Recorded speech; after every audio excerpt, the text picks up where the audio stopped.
नमस्ते प्रणाम। देश के पूर्व प्रधानमंत्री मनमोहन सिंह का निधन हो गया है। उन्होंने 92 साल की आयु में दिल्ली स्थित एम्स अस्पताल में अंतिम सांस लिया है। रात में ही उनका पार्थिव शरीर दिल्ली स्थित आवास पे लाया गया था। कांग्रेस मुख्यालय में उन्हें अंतिम विदाई दी जाएगी। केंद्र सरकार ने पूर्व पीएम के निधन पे 7 दिन के राष्ट्रीय शोक की घोषणा किया है। बताया जा रहा है कि उनकी एक बेटी विदेश में रहते हैं। उनके आने के बाद ही डॉक्टर मनमोहन सिंह को अंतिम विदाई दी जाएगी।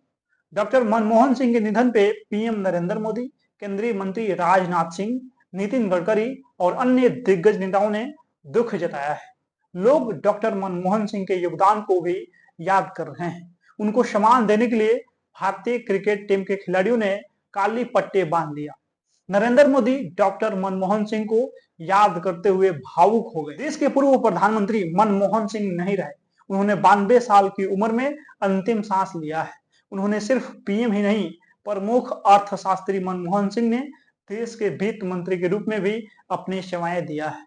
अपने इस कार्यकाल के दौरान उन्होंने 3 ऐसे काम किए जो हमेशा उनके नाम रहेंगे। ये काम ऐसे थे जो देश की तस्वीर बदलने वाले साबित हुए। भारत आज दुनिया की तीसरी सबसे बड़ी अर्थव्यवस्था है और जल्द इसके 5वीं सबसे बड़ी इकोनॉमी बनने की उम्मीद जाहिर की जा रही है। लेकिन 90 के दशक में हालात बिल्कुल विपरीत थी। उस समय देश में पीवी नरसिम्हा राव की सरकार थी और वित्त मंत्री दिवंगत डॉक्टर मनमोहन सिंह हुआ करते थे। ग्लोबल मार्केट में भारत की साख निचले स्तर पे पहुंच चुकी थी। इंडियन करेंसी अमेरिकी डॉलर के मुकाबले धाराशाही हो गई थी और विदेश मुद्रा भंडार लगभग खत्म हो चुका था। एक प्रकार से देश दिवालिया होने की कगार पे पहुंच गया था। लेकिन वित्त मंत्री ने देश के मिजाज को समझा और कुछ ऐसे फैसले लिए जिन्हें भारत की वो तस्वीर ही बदल गई। दिवंगत पूर्व प्रधानमंत्री मनमोहन सिंह साल 1991 से 1996 तक वित्त मंत्री रहे थे और इस दौरान उन्होंने भारी आर्थिक संकट की स्थिति में बड़े फैसले लेकर इकोनॉमी को संकट से निकाला था। इन कामों में पहला और सबसे बड़ा था लाइसेंस राज को खत्म करना। उन्होंने ऐसी नीतियां बनाई जिनके जरिए भारत में विदेशी निवेश के लिए दरवाजे ओपन हो गया। लाइसेंसी राज को खत्म करके आर्थिक उदारीकरण के नए युग की शुरुआत का श्रेय दिवंगत मनमोहन सिंह को ही जाता है। आयात के लिए लाइसेंस को खत्म करना ज्यादातर बिजनेस के लाभकारी रहा, क्योंकि उनके लिए कई तरह के लाइसेंस लेने की बाध्यता खत्म हो गई थी।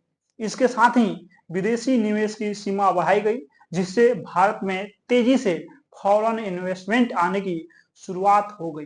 भारत में काम करने वाली कंपनियों को चुनौतियां तो मिली, लेकिन आज देश में जो विदेशी कंपनियों अपना बड़ा कारोबार कर रही है वो मनमोहन सिंह का ही देन है। उन्होंने कॉरपोरेट टैक्स से लेकर इंपोर्ट शुल्क में कटौती समेत कई अन्य बड़े कदम उस समय उठाए थे। मनमोहन सिंह के बड़े फैसले में अगला और अहम है अमेरिका के साथ भारत की न्यूक्लियर डील। 1974 में राजस्थान के पोखरण में देश के पहले परमाणु प्रशिक्षण के बाद यूएस इंडियन रिश्तों में तनाव देखने को मिला था। जब मनमोहन सिंह साल 2004 में प्रधानमंत्री बने थे तो उन्होंने इस खराब हुए रिश्तों को सुधारने के लिए कदम आगे बढ़ाया था।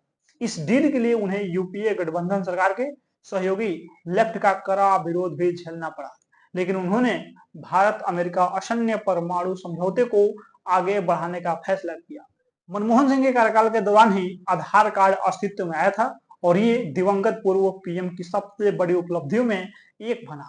आधार कार्ड आज के समय हर भारतीय की न केवल पहचान बन गया है, बल्कि तमाम फाइनेंशियल कामों के लिए भी सबसे महत्वपूर्ण डॉक्यूमेंट हो गया है। जनवरी 2009 में देश के निवासियों को विशिष्ट पहचान प्रदान करने, विभिन्न सेवाओं तक पहुंच को सुविधाजनक बनाने के लिए आधार कार्ड योजना की शुरुआत की गई थी। आइए अब डॉक्टर मनमोहन सिंह के किस्से को जान लेते हैं। यह कहानी है उस व्यक्ति की जिसने अपने जीवन की हर चुनौती को अवसर में बदला। 26 सितंबर 1932 को पाकिस्तान के पंजाब प्रांत के एक छोटे से गांव गाह में जन्मा यह बच्चा भविष्य में भारत का इतिहास बदलने वाला था। एक साधारण सिख परिवार में जन्मे डॉक्टर मनमोहन सिंह ने बचपन में गरीबी और संघर्ष को करीब से देखा। 1947 में देश का विभाजन हुआ और उनका परिवार सब कुछ छोड़कर भारत आ गया। इस दर्द ने उनके इरादों को और मजबूत बना दिया। मनमोहन सिंह का झुकाव बचपन से ही पढ़ाई की ओर था। पंजाब विश्वविद्यालय से स्नातक करने के बाद उनका सपना था दुनिया की सबसे बड़ी यूनिवर्सिटी में पढ़ाई करना। वह कैम्ब्रिज गए और फिर ऑक्सफोर्ड यूनिवर्सिटी में पीएचडी किया। उनकी रिसर्च का विषय था भारत के व्यापार और निवेश का महत्व। इस दौरान उन्होंने कई बार आर्थिक कठिनाइयों का सामना करना पड़ा, लेकिन उन्होंने हार नहीं मानी।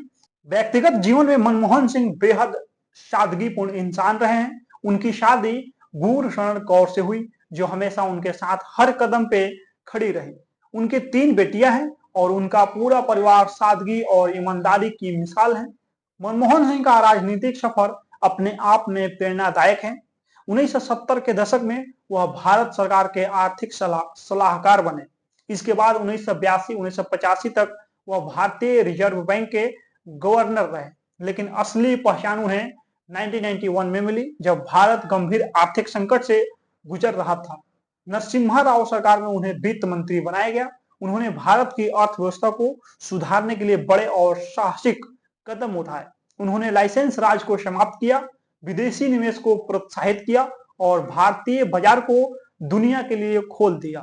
यह उनके सुधार ही थे जिन्होंने भारत को आर्थिक रूप से मजबूत बनाया। 2004 का साल मनमोहन सिंह के जीवन में एक बड़ा मोड़ लेकर आया। कांग्रेस पार्टी ने सत्ता हासिल किया, लेकिन सोनिया गांधी ने प्रधानमंत्री बनने से इनकार कर दिया। उन्होंने मनमोहन सिंह को यह जिम्मेदारी सौंपी। 22 मई 2004 को मनमोहन सिंह भारत के पहले सिख प्रधानमंत्री बने थे। उनका शांत स्वभाव और ईमानदार छवि उन्हें जनता के बीच लोकप्रिय बना रही थी। प्रधानमंत्री के रूप में मनमोहन सिंह ने कई ऐतिहासिक कदम उठाए हैं। उन्होंने ग्रामीण रोजगार गारंटी योजना मनरेगा शुरू किया, जिससे करोड़ों गरीबों को रोजगार मिला। साथ ही उन्होंने अमेरिका के साथ ऐतिहासिक परमाणु समझौता किया, जिसने भारत को वैश्विक मंच पे एक नई पहचान दिया। लेकिन उनका दूसरा कार्यकाल उतना आसान नहीं था। 2009 में वह फिर से प्रधानमंत्री बने, लेकिन इस बार घोटालों और भ्रष्टाचार के आरोपों में उनकी सरकार की छवि को प्रभावित किया। मनमोहन सिंह अपने भाषणों के लिए भी जाने जाते हैं। वह ज्यादा बोलते नहीं थे, लेकिन जब भी वह बोलते, उनके शब्दों में तथ्य और ईमानदारी होती थी। वह हमेशा शांत और गंभीर हुआ रहते थे और यही उनकी सबसे बड़ी ताकत थी। मनमोहन सिंह का जीवन सादगी का प्रतीक है। उनके पास न तो कोई महंगी गाड़ियां है और न ही दिखावे का कोई शौक है। उनका घर और जीवन एक आम भारतीय परिवार की तरह ही है। राजनीति से दूर होने के बाद भी वह देश के लिए एक प्रेरणा बने हुए हैं। मनमोहन सिंह की कहानी हमें सिखाती है कि अगर आपके इरादे नेक और लक्ष्य स्पष्ट हैं, तो कोई भी मुश्किल आपको रोक नहीं सकती है। यह कहानी केवल एक व्यक्ति की नहीं, बल्कि उन मूल्यों की है जो एक नेता को महान बनाते हैं। बहुत बहुत धन्यवाद।